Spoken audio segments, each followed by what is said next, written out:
buenos días, muy buenas tardes o quizás muy buenas noches, estimado oyente, según sea la hora y el país donde se encuentre.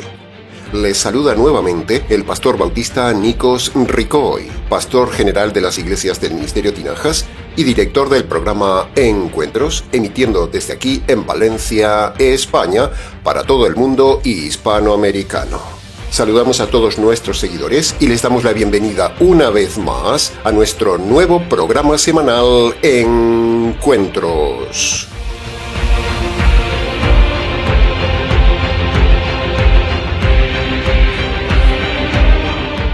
Estamos ya, estimado oyente, en el final de la serie del estudio de la carta de Judas. ¿Cómo pasa el tiempo? El tiempo se va como agua entre los dedos. Un viaje que hemos iniciado hace 7 semanas y que ya llegamos a su fin. Un viaje expositivo, teológico, intenso y único que hemos elaborado con gusto desde el equipo de trabajo del Ministerio Tinajas para usted. A lo largo del estudio de la carta, hemos enseñado muchos temas aparte del tema central de la carta. En tan solo unos pocos versículos, esta vez hemos sacado de la profundidad no precisamente una gran riqueza de coral, sino más bien una abundancia de carbón. Pero el carbón también es valioso y produce beneficios. Y eso hemos hecho en este viaje. Hemos sacado de las profundidades de esta parte de la palabra de Dios una valiosa cantidad de carbón que nos ha dado energía para no cometer los mismos errores de esta iglesia y su líder. El carbón da fuerza, estimado oyente. El carbón no es bonito, pero el carbón es valioso. Bien, terminaremos hoy el estudio de la carta de Judas, analizando los versículos finales 24 y 25, y lo haremos como siempre de forma expositiva para su mejor comprensión.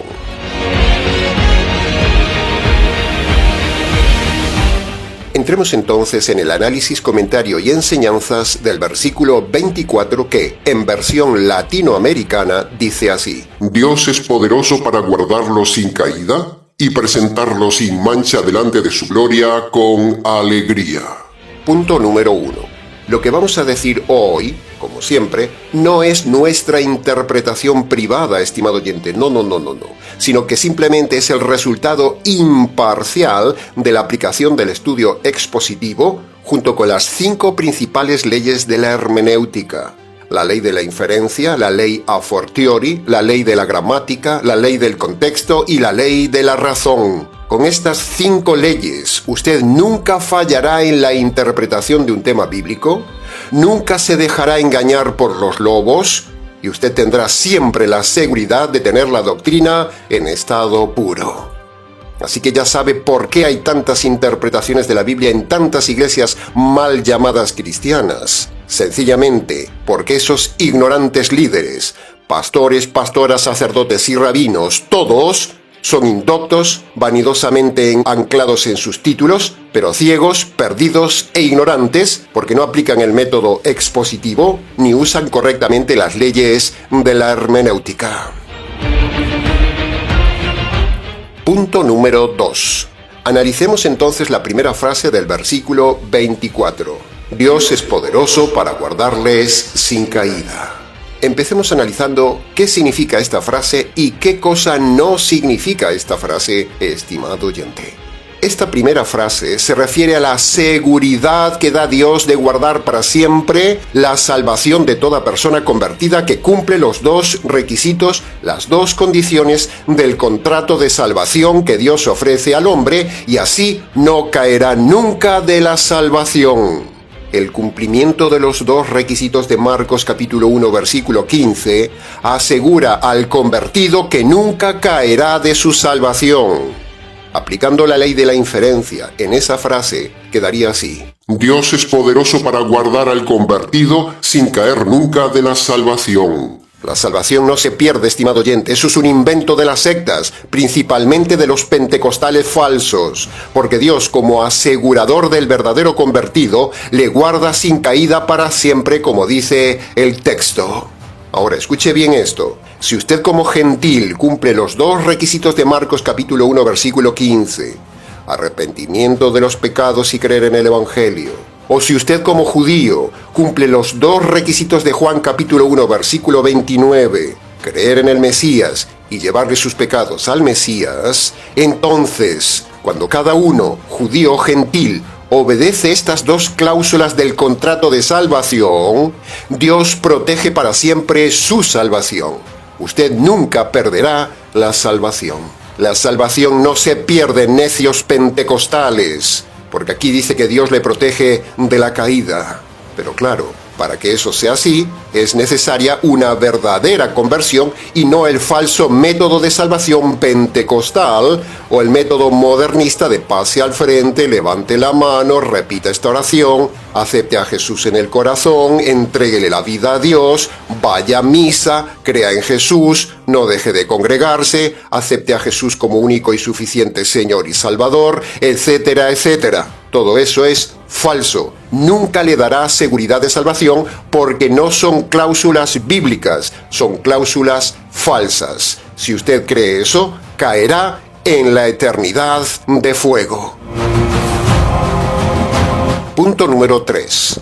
Antes vimos la seguridad de no caer de la salvación, pero ahora veremos la seguridad de no caer en pecado en la vida diaria cristiana.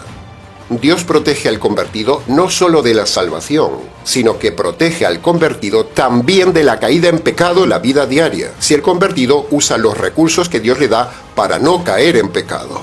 Así como el general de un ejército le da al soldado los recursos para defenderse y atacar, le da instrucción técnica, le da herramientas, le da armas, le da ropa adecuada, le da un manual, etcétera, etcétera. De la misma manera, estimado oyente, Dios, el general, da al soldado cristiano verdadero el poder del Evangelio, el poder del Nuevo Testamento, le da un mentor que le instruya, le da el razonamiento, el libre albedrío, la conciencia, la sabiduría y la revelación interna del Espíritu Santo. Todo este material de guerra se lo da Dios a todo nuevo convertido para que no caiga en pecado ni ante el enemigo en la vida cristiana. En la Academia Militar del Ministerio Tinajas damos todas estas armas y todos estos recursos a toda persona que se inscriba en nuestra academia para el verdadero arte de la guerra espiritual y para ser más que vencedor. No enseñamos la falsa guerra espiritual pentecostal, donde la gente ve al diablo por todos lados. Ni enseñamos la falsa guerra espiritual de muchas iglesias basadas en el ayuno, en la oración y en las vigilias. Todo eso no vale de nada la guerra espiritual, al contrario. Todo eso debilita al soldado cristiano y lo hace pecar y caer. Piense esto, es ridículo hacer ayunar a un soldado, eso lo debilita.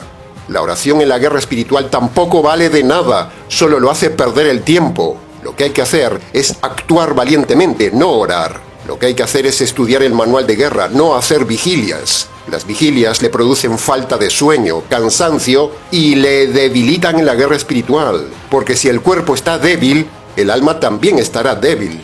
Lo que debe hacer un soldado cristiano verdadero, correctamente convertido, para no caer en la vida diaria, es consultar al instructor, no orar. Usted puede orar todo el día, que no ganará nunca la batalla orando. En una batalla no se habla, se actúa, se combate. En la batalla espiritual no se ora, se actúa. Así que el falso método de que hay que orar, hay que ayunar, hay que diezmar y hay que hacer vigilias a las 3 de la mañana, eso no vale de nada, estimado oyente. Eso no le dará nunca la victoria. Es más, le dará caída en el campo de batalla porque usted estará débil. Por eso Dios ha diseñado en el Nuevo Testamento los recursos correctos que dijimos antes para guardarlo sin caída en la vida cristiana. Esta es la verdadera interpretación de la frase estar sin caída en los dos ámbitos del cristiano. Primero, sin caída en la salvación y segundo, sin caída en la vida cristiana. Para preguntas del tema, escríbanos. Punto número 4 del versículo 24. Los calvinistas toman esta frase para decirle a usted que Dios personalmente en su soberanía protege al elegido sin intervención humana. Pero, si esto fuera así, si Dios protege directamente al creyente de la caída, entonces preguntamos a los calvinistas, ¿Por qué el famoso líder calvinista recientemente cazado en adulterio no fue protegido por Dios si es líder, si es un elegido, si es calvinista y si él creía que Dios lo protegía en su soberanía? ¿Por qué cayó en adulterio? Si la teoría calvinista de que Dios guarda personalmente a los creyentes, si eso fuera cierto, entonces, ¿por qué su líder cayó en adulterio? ¿Es que Dios lo desprotegió y lo abandonó? ¿Es que Dios no cumple su palabra? ¿No será más bien que este adúltero calvinista no era un elegido, sino un líder perdido que se creía elegido? ¿No será más bien que la teología calvinista está errada y no interpretándolo como se lo hemos explicado antes? Si la teología calvinista fuera verdad, ¿por qué cayó este líder calvinista en adulterio si Dios protege personalmente de la caída? No necesitamos decir el nombre de este famoso líder calvinista recientemente caído en adulterio. Todo el mundo lo conoce. Un líder que decía a bombo y platillo en todo internet que si uno se suicida, se va al cielo. Escuche el audio. La pregunta era si alguien que se suicida podía ir al cielo, y voy a agregar entonces si piensa que un cristiano puede cometer suicidio. Sí, una persona que comete suicidio, si son un creyente en el Señor Jesucristo, se irá directamente al cielo. Entonces, si el creyente se suicida, le preguntamos a este calvinista, ¿por qué este calvinista no se suicidó antes del adulterio? Y así se hubiera evitado el escándalo del adulterio en su iglesia, se hubiera evitado la vergüenza de su esposa, y se hubiera evitado el pecado de adulterio. ¿Por qué no se suicidó y así evitó el adulterio? ¿Podría algún necio calvinista que tenga coraje responder esto? Con la caída de este líder en adulterio, todo el castillo de naipes de la teología calvinista, que dice que Dios protege directamente en su soberanía al creyente, se viene abajo. Señoras y señores, la protección de Dios de la caída no es de forma directa, sino de forma indirecta por medio de los recursos que Dios le da al convertido para que sean usados en su libre albedrío. Si los usa, no cae. Si no los usa, cae. Dios protege a la gente que se protege a sí mismo usando los recursos que Dios le da para protegerse de la caída. Jaque al calvinismo. Y punto número 5 del versículo 24. Dice: ser guardado sin mancha y con alegría ante Él. Por cierto, estimado oyente, ¿está usted ahora mismo sin manchas delante de Dios? ¿Están sus pecados perdonados delante de Dios? ¿Es usted salvo con seguridad ante Dios? ¿Se ha convertido usted por medio de los dos requisitos de Marcos 1:15 para entrar al reino de Dios? ¿Está ahora mismo su conciencia sin culpa, sin mancha, sin pecados, por si Dios le quita la vida? ¿Sabe usted cómo se quitan las manchas, cómo se quita la culpa y cómo se perdonan sus pecados? ¿Cómo se presentaría ahora mismo usted delante de Dios si Dios le quitara la vida? ¿Cómo le enseñan en su iglesia el perdón de los pecados? ¿Cómo? Si es valiente, escríbanos por correo diciéndonos cómo le enseñan en su iglesia el perdón de sus pecados para que verifiquemos si le han enseñado correctamente el tema. ¿Sabe por qué le decimos esto, estimado oyente? Porque estamos completamente seguros delante de Dios y de los ángeles que en su iglesia, sea la iglesia que sea, está errada. Por lo tanto, le han enseñado mal el perdón de los pecados. Se lo decimos por experiencia de muchos años en el pastorado.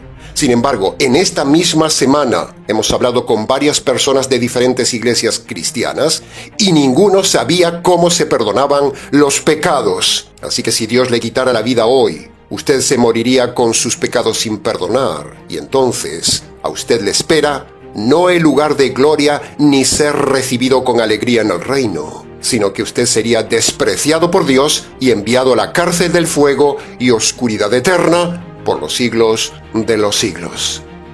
Así como habrá gloria en el reino de los cielos por los siglos de los siglos, también habrá tormento, dolor, terror y horror en el reino de los cielos por los siglos de los siglos. Despierte, estimado oyente, despierte, reaccione, decida, porque la vida se le va. Dios dijo un día: raeré toda alma sobre la faz de la tierra. Lo dijo y lo cumplió. Dios tiene el mismo sentir ahora que antes del diluvio. La ira de Dios está sobre este mundo como lo estuvo también en los días de Noé. El diluvio es la confirmación de que Dios no ama al hombre, sino que tenía paciencia e ira contenida con el hombre hasta que llegó el día y se los llevó a todos. En el tiempo presente es igual, estimado oyente. Estamos bajo la paciencia de Dios y la ira pasiva de Dios y no bajo el amor de Dios. Los hombres antes del diluvio no estaban bajo el amor de Dios, sino bajo la ira de Dios contenida y bajo la paciencia de Dios. Cuando se acabó su paciencia, Dios descargó su ira. Lo mismo sucede en el día de hoy. Jesús dijo que ahora es lo mismo como en los días de Noé. Y nosotros somos como Noé, estimado oyente, anunciando año tras año, semana tras semana, diciendo que un día vendrá el apocalipsis. Y así será. Un día vendrá, pero también antes puede llegar su propio apocalipsis personal. Así que súbase al arca del Evangelio, o usted será raído de la faz de la tierra y enviado a los infiernos por los siglos de los siglos. El hombre es tan perversamente malo, tan retorcido, tan perverso, y Dios tan estrictamente juez, que si juntamos las dos cosas, vemos que lo que le espera al hombre delincuente es el apocalipsis eterno por los siglos de los siglos. Escape de ahí, estimado oyente, por medio del arca del Evangelio.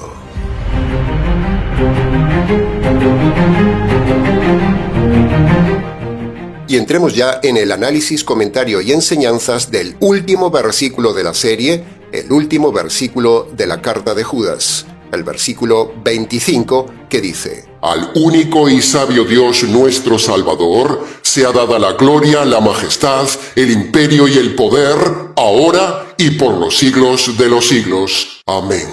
El pasaje es lo más glorioso de la carta y de toda la serie. Punto número 1. El pasaje dice al único Dios. Pero decir único no anula ser plural. Y eso es lo que no han entendido ni los judíos, ni los unicitarios, ni los unitarios, que creen que Dios es solo una persona, porque ahí dice único. Pero decir único no significa que sea solo una persona. Escuche este argumento. Por ejemplo, cuando hablamos de la palabra equipo, usamos un término gramatical en singular, pero todo el mundo entiende que la palabra equipo significa varios miembros. Lo mismo sucede con la palabra familia. Cuando usamos la palabra familia, estamos usando una palabra gramaticalmente en singular. No decimos familias, decimos familia. Pero decir familia significa varias personas. De la misma manera, estimado judío, estimado unicitario, estimado unitario y también estimado oyente. El término Dios en la Biblia es un término singular que implica pluralidad de personas. La Biblia no dice dioses, dice Dios. Pero decir Dios no implica una sola persona como dicen los judíos, los testigos y los unicitarios. Claro que Dios es único, claro que la Biblia dice que no hay otros dioses, pero eso de decir único no implica que Dios sea una sola persona.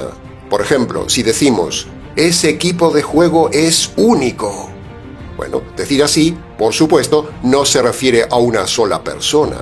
Lo mismo sucede cuando la Biblia dice, Dios es único. No solo es un elogio decir que es único, no solo descarta a otros dioses, sino que cuando la Biblia dice Dios único, eso implica pluralidad, un conjunto de varias personas iguales en naturaleza, en atributos, pero con diferentes funciones que trabajan en equipo como una familia, y cuyo apellido es Yahvé. Para preguntas del tema, escríbanos.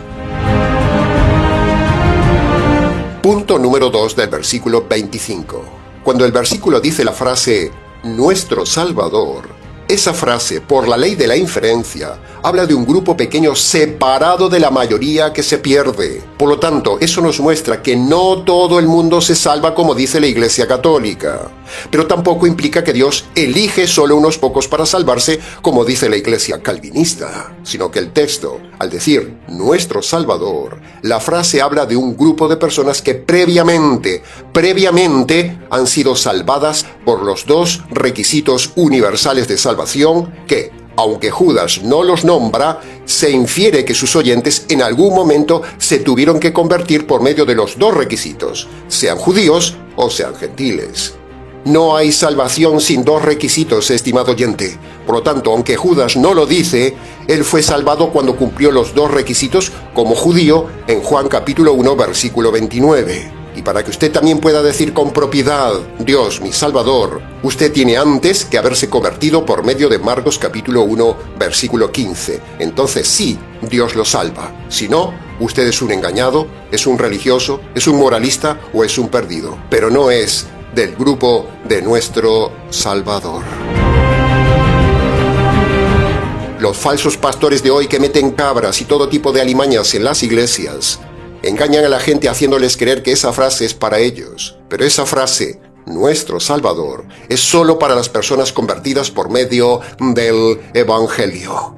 Si usted es católico, si usted es calvinista, si usted es adventista, si usted es pentecostal, si usted es unicitario, si usted es presbiteriano, si usted es anglicano, si usted es mesiánico, o si usted sigue a algún necio rabino, esa frase, Dios nuestro Salvador, no es para usted, porque estar en alguna de esas iglesias no lo hace salvo, porque esos líderes no le enseñan correctamente cómo es la salvación para que usted sea salvo y para que pueda decir con seguridad, Dios es mi Salvador. Esos pocos que dicen, nuestro Salvador, o mi Salvador, no se salvaron porque Dios los haya elegido, sino porque esos pocos han elegido, en su libre albedrío, obedecer Marcos capítulo 1, versículo 15, el pasaje universal para la salvación del hombre. Punto número 3. Ahora, otro tema importante paralelo a este tema de la salvación, que aprovechamos para denunciar, es el tremendo engaño del purgatorio católico.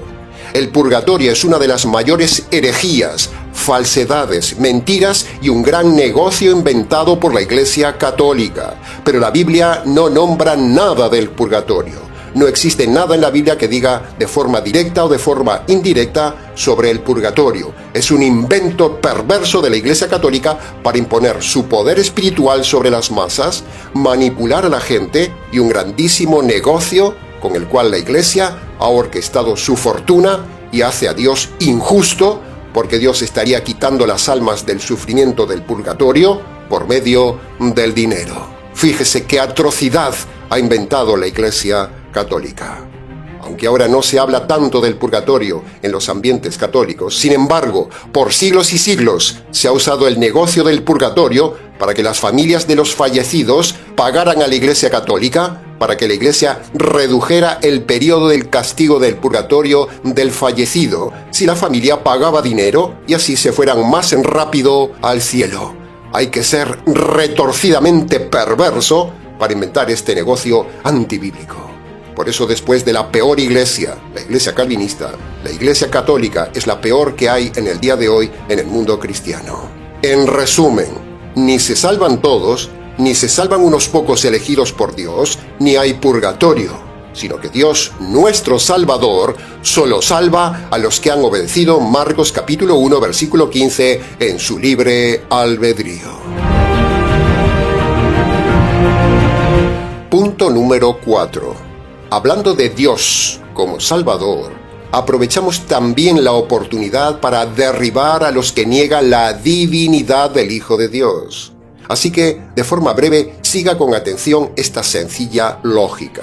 Primera premisa, la Biblia dice que Jesús es el Salvador. Segunda premisa, aquí dice que Dios es nuestro Salvador. Conclusión, Jesús es Dios. Irrefutable.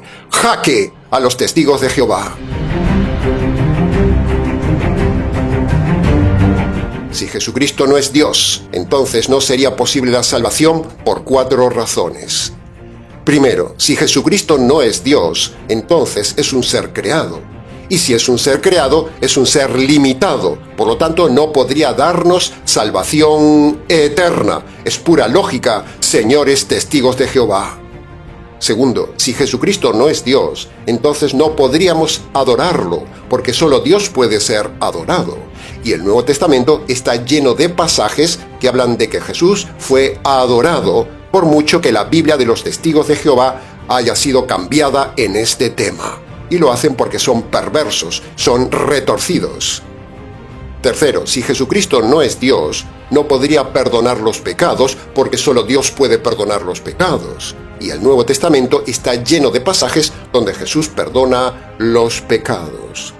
Y cuarto, si Jesucristo no es Dios, en la cruz el Hijo de Dios no podría absorber toda la ira y la justicia eterna de Dios que merece el hombre, porque le desbordaría.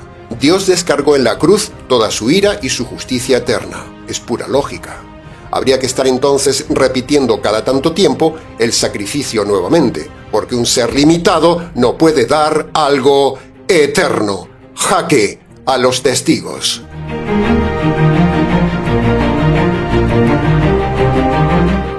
Ahora, si Dios es una sola persona, como dicen los unicitarios, que en el Antiguo Testamento ejerce como Padre, que en los Evangelios ejerce como Hijo, y ahora ejerce como el Espíritu Santo, entonces tienen los siguientes problemas teológicos. Primero, a lo largo de todo el Antiguo Testamento se estaba enseñando que alguien sacrificaba a alguien inocente. No se autosacrificaba el cordero, sino que alguien mataba al cordero. Por lo tanto, como poco, se necesitan dos, no uno solo. En el famoso caso de Dios matando al animal en Génesis, para tapar a Adán y Eva de sus pecados, eso implica dos, un ejecutor y uno sacrificado. En el típico caso de Abraham sacrificando a su único hijo amado, ese acto era el anticipo perfecto de lo que sucedería en la cruz. El padre sacrificando a su hijo. Y en esa historia de Abraham, señores ciegos unicitarios, hay dos personas. Abraham, el que iba a sacrificar, y el hijo, el sacrificado. Por lo tanto, ahí había dos personas como poco. Segundo, si Jesús fue el Padre en el Antiguo Testamento y es ahora el Espíritu Santo, ¿por qué en el Nuevo Testamento Jesús habla con el Padre y dice que enviaría al Espíritu Santo como hablando de otras personas? Y tercero, Jesús tiene un cuerpo resucitado, estimado unicitario. Pero si Jesús fuera ahora el Espíritu Santo, como dicen ellos, entonces, señores unicitarios, les pregunto, ¿dónde dejó el Señor Jesús el cuerpo? ¿Dónde está ahora su cuerpo? Porque Él ha decidido tener un cuerpo para siempre, y el Espíritu Santo se mete en la persona convertida. Entonces, ¿dónde dejó Jesús el cuerpo? Jaque a los unicitarios y a los unitarios. Para preguntas del tema, escríbanos.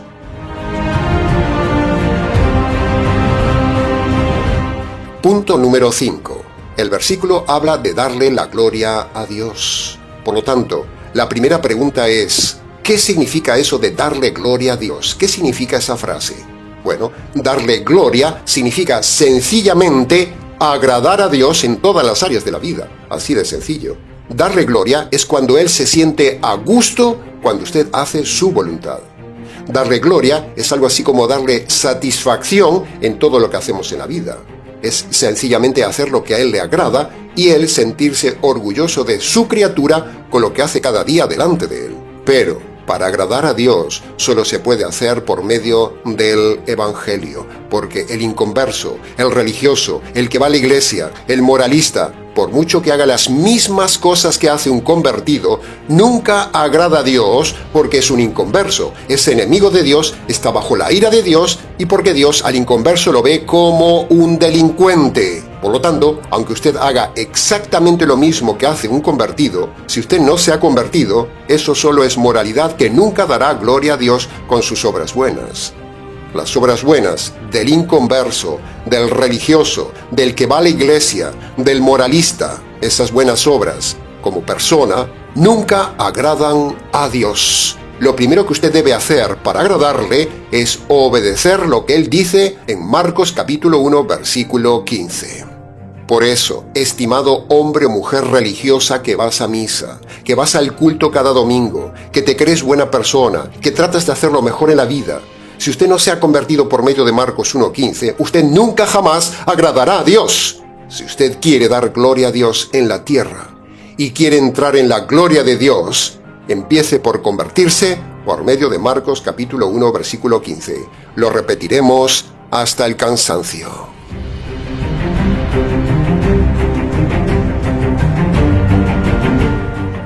Ahora, la segunda pregunta entonces es, ¿está usted dando gloria a Dios? ¿Está usted agradando a Dios? ¿Dios siente satisfacción con usted y con lo que hace, estimado oyente?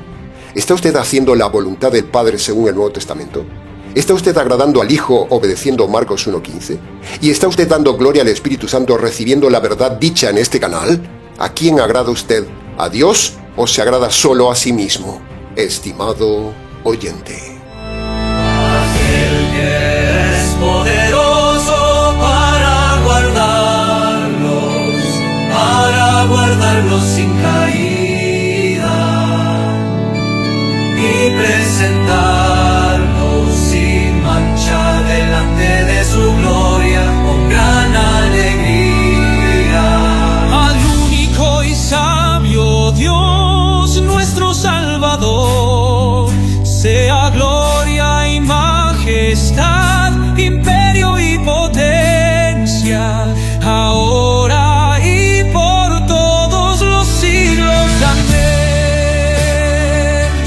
Al único y sabio Dios, nuestro Salvador, sea gloria y majestad, imperio y potencia, los siglos. Amén. Amén, amén. Ahora y por todos los siglos. Amén.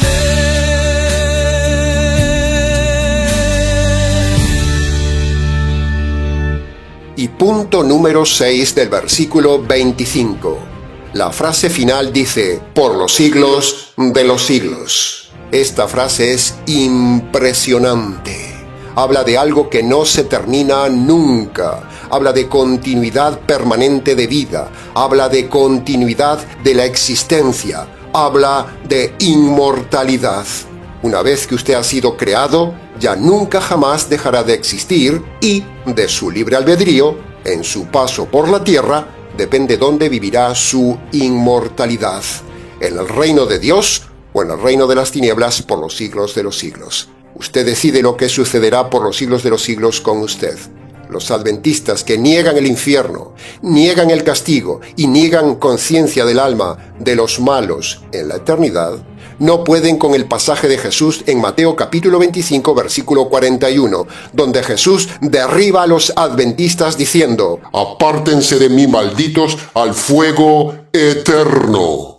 Y el versículo 46 dice, irán los malos al castigo eterno. Por lo tanto, hay conciencia en los malos, así que jaque a los adventistas, los cuales, precisamente, sufrirán el castigo eterno por haber negado esta doctrina del castigo eterno. La pregunta oportuna final es, ¿dónde pasará usted los siglos de los siglos, estimado oyente? Si Dios le quitara ahora mismo la vida, ¿a qué destino iría usted a existir? De usted depende dónde vivirá por los siglos de los siglos.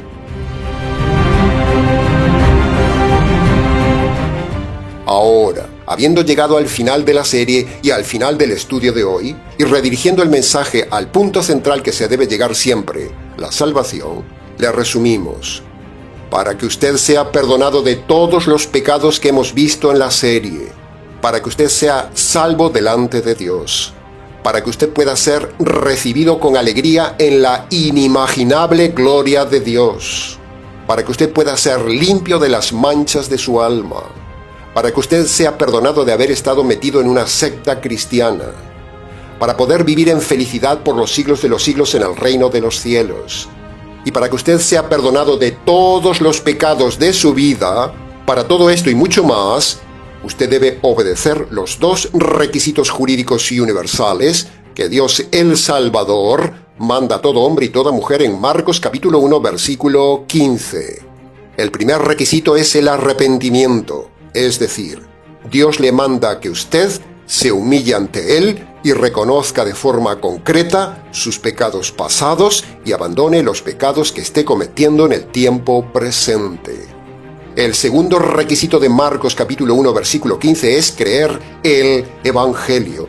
Es decir, primero, usted debe reconocer ante Dios que usted merece recibir la justicia de Dios por sus pecados. Segundo, usted debe reconocer que esa justicia la recibió el Señor Jesús en la cruz. Y tercero, entonces, Dios le manda que usted se agarre por la fe, se apropie por la fe, haga suya por la fe esa justicia descargada sobre el Señor Jesús. Cuando usted en su habitación, descalzo y de rodillas ante Dios si puede, y obedece estos dos mandamientos de Marcos 1:15, entonces usted será perdonado de todos sus pecados, tendrá paz en su alma, será recibido con alegría en el reino de los cielos y, por supuesto, será librado de la condenación eterna. Cualquier otro método de salvación que le enseñen en las iglesias de hoy es falso. Ninguna le salvará. Marcos capítulo 1 versículo 15 es el pasaje universal de salvación para todos los hombres. Por eso, al Señor Jesús, el Señor del reino, el Señor del Evangelio, el Dios Salvador, a Él sea dada por este ministerio nuestra alabanza, nuestra gloria, nuestra honra, nuestra gratitud y nuestra adoración ahora, y se la daremos también por los siglos de los siglos. Amén. Aleluya.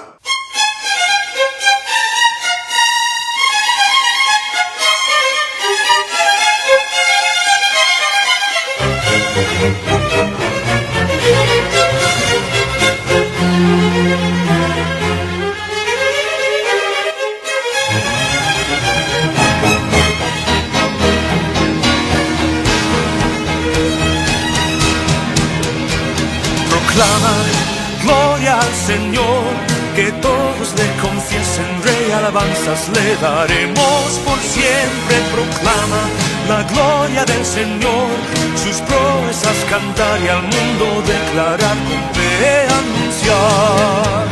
Él es Rey, Mesías y nuestro Salvador, cantemos todos de su amor con voces unidas. Gloria a nuestro Dios, su majestad moral, que todo ser proclama gloria al Señor. Él es Rey, Mesías y nuestro Salvador, cantemos todos de su amor con voces unidas. Gloria a nuestro Dios, su majestad moral, que todo ser proclama gloria al Señor. La gloria del Señor, Él es Rey, Mesías y nuestro Salvador, cantemos todos de su amor con voces unidas. Gloria a nuestro Dios, su majestad moral, que todo ser proclama gloria al Señor.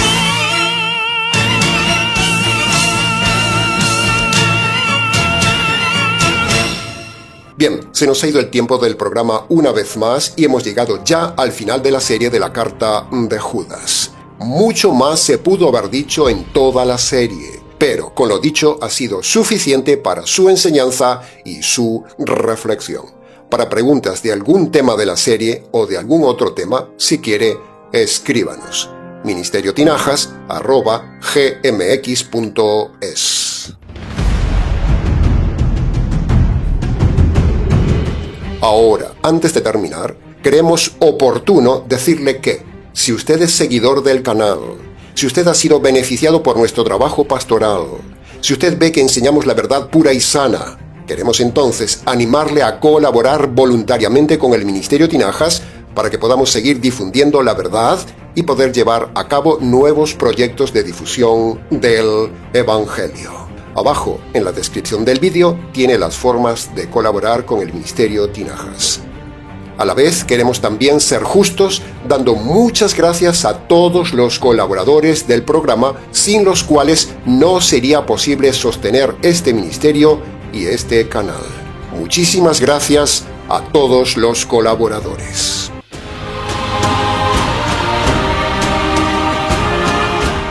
Bien, nada más por hoy, estimado oyente. Continuaremos en el próximo programa con los mensajes de Semana Santa, la semana de juicio. Les saluda con gusto quien les habla, el pastor bautista Nikos Ricoy, emitiendo desde aquí en Valencia, España. Será entonces con el gusto de siempre, hasta nuestro próximo mensaje, aquí en nuestro habitual programa semanal Encuentros.